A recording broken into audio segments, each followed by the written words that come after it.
Welcome back to Voices of the West from Dusty Saddle. We are doing the second part of our interview series with amazing author Ash Lingam here. Today we're going to take a little bit of a look at his Mountain Man series. Ash, welcome back again. What did you do? What made you pick a Mountain Man genre? Well, first of all, thanks for having me back again. I thought maybe after the first time you would tell me no. But and also I picked the Mountain Man genre actually because of our boss, Nick Whale.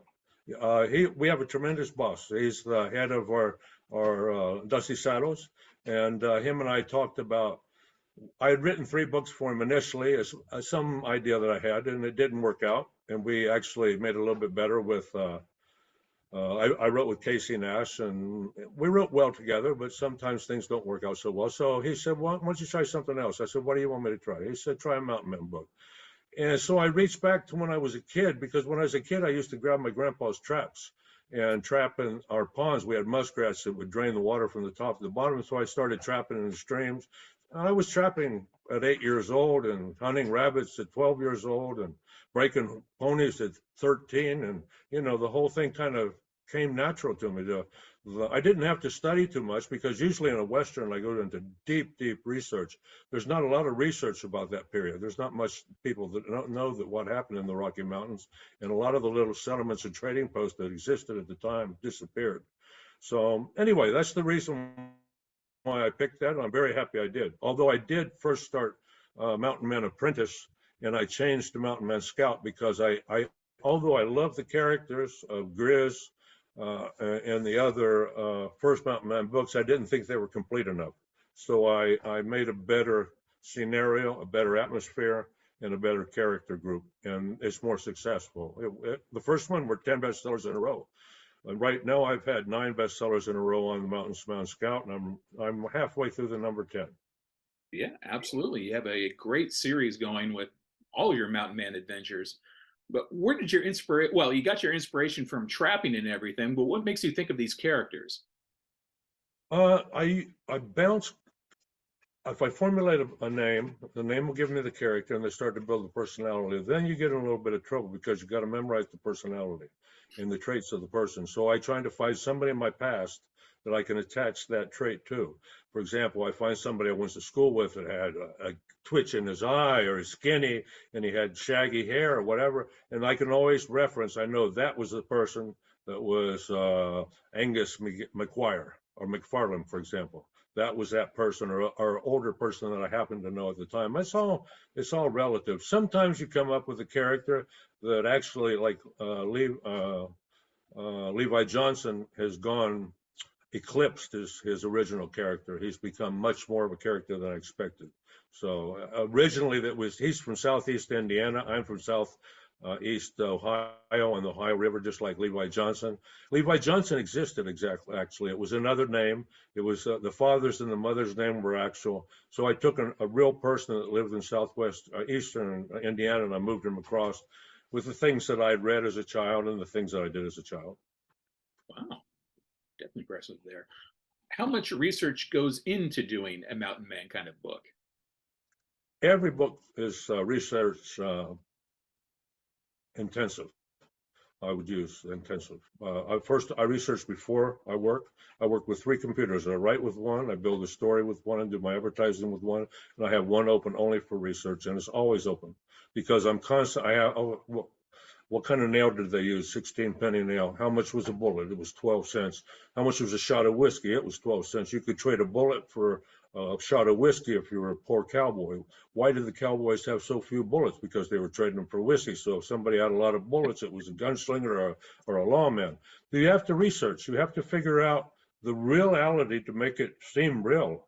Or in my last book, actually, there is a lot of real characters involved. So, it's just a little bit of everything.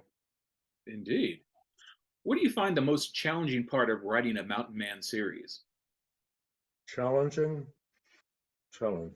Nothing. I don't really find anything challenging. I shoot them out like they're bubble gum. I only painted myself into the corner the one time when the major was good, until I realized that the next morning it dawned on me he was a really bad guy. But I really don't find it. I find it more challenging to write westerns than mountain men series. So do you consider the reader when you're writing? Always, before, during, after, the day after, 2 months later, a year later, 3 weeks before. Always the reader. If without the reader, I'm not a writer. That's just how it is. I would write if I didn't get paid as well. I would still write it, and if nobody read it, I would write. But then I wouldn't be an author. I'd be a writer. And you know, that's not a challenge. So with Mountain Man Scout number 10 coming out here, or available for people to read, what's happening with Levi Johnson in the book, and what can we expect in the near future from him? Those are tricky questions. You want the story?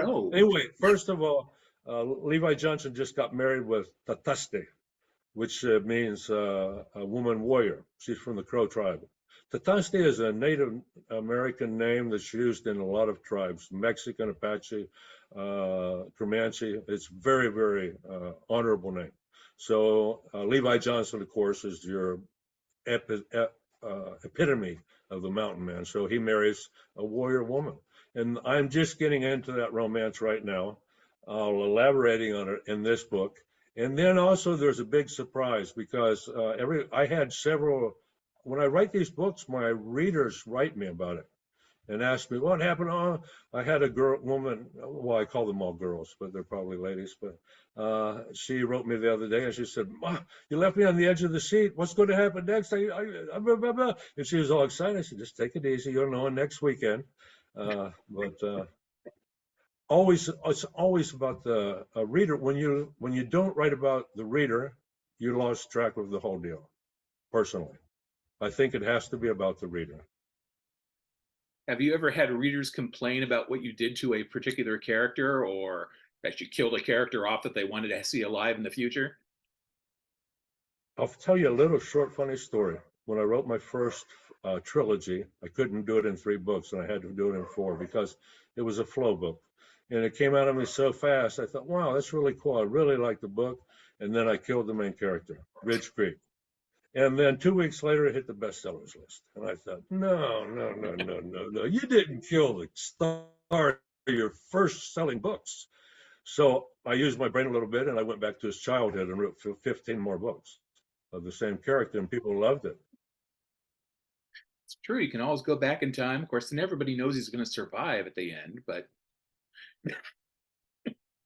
he didn't survive in the end. Actually, the first book had his death and had the whole thing, but the people were left wondering what happened in between. And it had a good following. It was a good story. Indeed. Well, thank you for joining us again for part 2. We're looking forward to doing part 3 next week, and we'll be looking more at Sling Dolan, U.S. Marshal. So thank you very much, That's my favorite series. That's my favorite series right now. Excellent. I look forward to speaking with you about